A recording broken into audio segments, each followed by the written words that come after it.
Hola, hola, ¿cómo está mi gente? Tanto tiempo. ¿Cómo están? ¿Cómo están su familia, sus hijos? Esperando en Dios que todo esté bien. Le envío muchas bendiciones, un abrazo y muchos besos. Aquí siempre dándole gracias a mi Dios porque estamos vivos, hemos dado la batalla, ¿verdad? Contra este virus y Dios nos ha dado la oportunidad de seguir. Gracias a Dios, ¿verdad? Así que hoy le voy a leer otro librito que dice El secreto de la paz personal, ¿verdad? Entonces, otro capítulo y este se llama ¿Qué es el pecado? Vamos a ver ¿qué es el pecado? Dice, quizás querramos adoptar un concepto superficial del pecado y referirnos a este como una debilidad humana. Pero Dios dice que nos trae muerte. Podemos llamarle una insignificancia, pero Dios lo llama tragedia.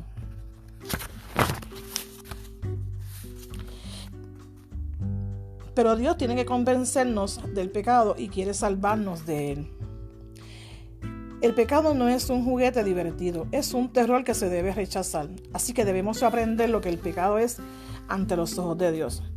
Los eruditos de la Biblia nos dan 5 definiciones del pecado. El primero, el pecado es anarquía, la transgeneración de la ley de Dios.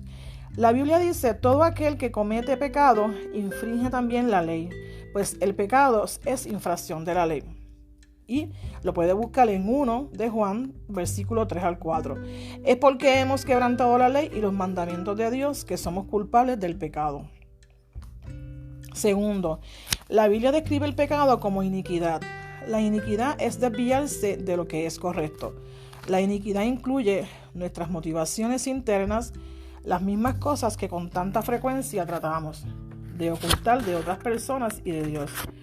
Son los males que brotan de nuestra naturaleza corrompida. La Biblia describe esta iniquidad interna cuando dice, cada uno es tentado, cuando de su propia concupiscencia es atraído y seducido. Entonces la concupiscencia, después que ha conseguido, da a la luz el pecado, y el pecado sigue siendo consumado. Da a luz la muerte. Santiago 1, 14 al 15. Tercero, la Biblia define el pecado como no darle al blanco, como una flecha que no le da al blanco. El pecado es no alcanzar la meta que se ha establecido. La meta de Dios es Cristo. El propósito de toda la vida es vivir conforme a la vida de Jesús. Cuando fallamos en seguir su ejemplo, no le damos al blanco y nos quedamos cortos ante la norma divina. La Biblia dice, todos pecaron y están destituidos de la gloria de Dios. Romanos 3:23. Cuarto, el pecado es intrusión, es ponerse uno mismo en el lugar de Dios o traspasar ilegalmente el terreno divino. El pecado es centrar sus efectos en usted mismo en vez de extender los brazos del corazón para abrazar a Dios. El orgullo y el egoísmo son manifestaciones del pecado, al igual que lo son el robo y el asesinato. Jesús dijo, si alguno quiere venir en pos de mí, niéguese a sí mismo y tome su cruz y sígame. ¿Por qué? ¿Qué aprovechará al hombre si ganara todo el mundo y perdiera su alma? ¿Ve? Está en Marcos 8, 34 al 36. Quinto, el pecado es incredulidad. La incredulidad es pecado porque es un insulto a la verdad de Dios. La Biblia dice, el que cree en el Hijo de Dios tiene el testimonio en sí mismo. El que no cree a Dios le ha dicho mentiroso. ¿Por qué no ha creído en el testimonio que Dios ha dado acerca de su Hijo? 1 de Juan 5 al 10. La incredulidad cierra la puerta al cielo y la abre al infierno. La incredulidad rechaza la palabra de Dios y niega a Cristo como Salvador. La incredulidad hace que las personas rechacen el Evangelio y nieguen los milagros de Cristo. Por lo tanto, la incredulidad es pecado. Seguimos en el otro capítulo que dice la penalidad del pecado. Nuestros pecados pueden ser muy obvios o pueden ser muy sutiles y ocultos. Quizás nos preocupan cosas que aún en sí mismos no son malas. Nos han abrazado con sus tentáculos y están eliminando nuestra hambre espiritual. Puede ser que estemos ocupados con nuestras carreras o familias o cualquiera de cientos de otras cosas que pueden mitigar nuestro apetito por Dios y su justicia. Sin importar qué clase de pecados tenemos en la vida, todo pecado se paga con la muerte.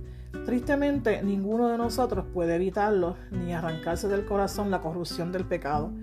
¿Y por qué el puro y santo Dios del cielo no puede coexistir con el pecado? Estamos en un estado de guerra con él. ¿Ok? Como dice en guerra con él, el próximo dice en guerra con Dios. Le voy a leer estos tres hoy. El otro dice en guerra con Dios. La guerra más grande que se está librando en el mundo hoy en día es entre naciones y países. Es entre Dios y nosotros. Esta es la causa principal de nuestra enfermedad espiritual. Quizás ni nos demos cuenta de que estamos en guerra con Dios, pero si no reconocemos a Jesucristo como Salvador y si no nos hemos rendido a Jesús como Señor, Dios considera que estamos en guerra con Él. Y la tragedia mayor sería que yo no le dijera que si usted no se arrepiente de sus pecados y recibe a Jesús como Salvador, se va a perder. Por eso no es lo que Dios quiere. Dios no quiere estar en guerra con nosotros. Es más, la Biblia dice, de tal manera amó Dios al mundo que ha dado a su Hijo unigénito para que todo aquel que en Él cree no se pierda, mas tenga vida eterna. Y eso está en Juan 3:16. Dios quiere salvarnos y ha provisto la manera. Es como dice, Dios ha provisto la manera. O sea, que nosotros somos seres humanos pensantes y sabemos que hacemos bien y que hacemos mal. Lo que entendemos que es pecado y que no es pecado. Entonces, es por eso que dice que cada uno de nosotros tiene libre albedrío. Cada quien elige qué es lo que quiere. Que tu alma se salve o tu alma se pierda. En tus manos está. Como dicen los jóvenes, la bola está en tu cancha. ¿Qué te importa a ti si la salvación es importante? ¿Tú quieres salvarte o te quieres perder? Piénsalo. Así que mi gente linda, los quiero mucho. Espero que estos capítulos les gusten del pecado y puedan seguir buscando en la Biblia y leyendo esos versículos que le he dado. Así que nada, mi gente, los quiero mucho. Un abrazo. Gracias por llegar a mis momentos lindos con Dios.